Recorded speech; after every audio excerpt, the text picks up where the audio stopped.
اس وقت جو economic crisis ہے وہ یقیناً بہت خوفناک اکنامک، اس میں دو راستے، ایک تو یہ ہے کہ آپ جیسے آ جائیں اس کے بعد اس کو پیسہ اکٹھا، ایک دنیا میں ایک اور راستہ ہے کہ جو کہ ایکواڈور کے رالف کوریا نے اختیار کیا تھا. اس نے ایک ڈیفینیشن کی تھی کہ debt which has been accrued for the benefit of the few is illegitimate. اس نے 10 سال کا باقاعدہ آڈٹ کرایا تھا and refuses to pay the debt. I M F کو نکال کے اس نے بندوں کو بٹھایا اور 88% ڈیٹ لوگوں نے مان لیا کہ واقعی غلط ہے. اور اس نے کہا تھا یہ ان کی جائیدادیں ہیں، کسی کی لندن میں سے جاؤ ان سے لو اور ڈیٹ پورا کرو.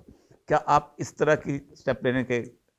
دیکھیں میں تو پہلے تو میرے خیال میں ہمیں یہ ڈیفالٹ کو بچانا چاہیے. جی تو بہت کیونکہ اس کے جو ریپرکشنز ہیں دیکھیں قوم کو اٹھنے میں بڑی دیر لگی. ورچولی تو ہم ہو چکے ہیں، جب آپ ری شیڈول کرتے ہیں تو اس کا میں ڈیفالٹ ہو چکے ہیں، لیکن جو ایکچوئل جب ایک قوم ڈیفالٹ ڈکلیئر کر دیتی ہے اس کے ریپرکشنز بہت زیادہ ہیں.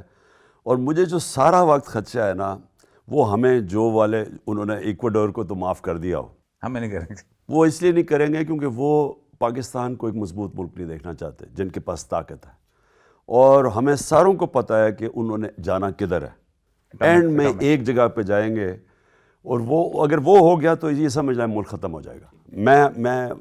میں پیسمسٹ نہیں ہوں، لیکن میں یہ وارن کرنا چاہتا ہوں کہ اگر آپ کا ڈیفالٹ ہو گیا اور جن لوگوں نے آپ کو بیل آؤٹ کرنا ہے ان کی جو ڈیمانڈ ہوگی اس ڈیمانڈ سے، یعنی جو اب یوکرین کے اوپر حملہ ہوا تو انہوں نے کہا کہ ہمیں اپنا نیوکلیر پروگرام نہیں گیو اپ کرنا چاہیے تھا.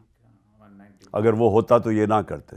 تو ہم سوچ لیں کہ ہمارے ارد گرد کیا ہو رہا ہے. تو ایک تو یہ نہیں ہونا چاہیے. دوسری چیز دیکھیں اس سے سب سے زیادہ خوفناک بات کیا ہے کہ ہم یہاں پہنچے کیسے ہیں. یہ دو خاندان 30 سال سے ملک پہ حاوی ہیں. اس وقت ہندوستان آگے نکل گیا، بنگلہ دیش آگے نکل گیا ہماری دیکھتے دیکھتے. اور وہ ہم سارے اس سے پہلے ہم ان دونوں ہم سب سے آگے تھے. کوریا سے ملائیشیا سے آگے تھے ہم 60s میں ہم آگے تھے سب سے. یعنی پاکستان یہ سارے برے صغیر میں، مجھے یاد ہے میں میچ کھیلتا تھا سری لنکا، ادھر بنگلہ دیش بھی کھیلا ہوں، ادھر ہندوستان میں سب سے زیادہ خوشحال طبقہ پاکستان ہوتا تو ان کے مقابلے میں. آج اب ان سے پیچھے رہ گئے. یہ دو خاندان نے ہماری تباہی کی ہے. آپ ان کے پچھلے 10 سال دیکھ لیں جو کٹھا باری لیا انہوں نے. یعنی مشرف کا دور ان کے مقابلے میں گولڈن دور تھا جو انہوں نے کیا ہمارے ساتھ. اور یہ پھر سے آ کے وہی کیا ہے. مجھے تو صرف یہ ہے حیرت کہ ان کو لے کے کیسے واپس آ گئے. یعنی جنہوں نے ان کو لے کے آئے ہیں وہی تو کیا ان کو ٹریک ریکارڈ نہیں پتہ آپ کے حق میں فائدہ مند اور یہ جو لوگ میرے ساتھ آئے ہیں اسی وجہ سے آئے. یہ سمجھ رہے تھے کہ لوگ بھیڑ بکریاں، ہم جدھر ان کے کان موڑیں گے ادھر چلی جائیں گے. اور پھر ڈنڈے مارے جب دیکھا کہ وہ نہیں جا رہے تو صحافیوں کو، ہمیں سب کو انہوں نے ظلم کیا ہمارے پہ.